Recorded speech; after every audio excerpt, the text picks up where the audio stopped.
ఆయన ఆరాధించడానికి వేల మంది ముందుకొస్తున్నారు అంటే కారణం ఆయనలో ఉన్న పరిశుద్ధతే.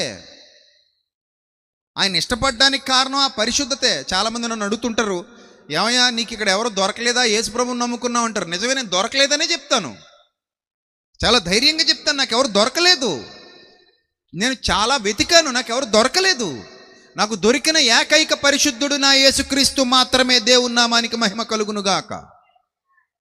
ప్రపంచం అంతా వెతకండి, మీకు పరిశుద్ధుడు కావాలా, పాపాత్ముడు కావాలా? పాపాత్ములు ఎక్కడ పడితే అక్కడ దొరుకుతారు.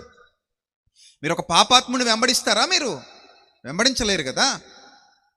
ఒక పాపాత్ముడిని వెంబడిస్తామా? వెంబడించలేం. కూరగాయలు పుచ్చిపోతే కొంటామా? క్వాలిటీ పుచ్చులు ఉండకూడదు. పుచ్చులుంటే కొంటారా? కూరగాయల్లోనే పుచ్చులుంటే కొనట్లేదు. అలాంటిది నేను నమ్ముకోవాలనుకున్నప్పుడు పుచ్చిపోయిన ఎలా నమ్ముకుంటాను నేను?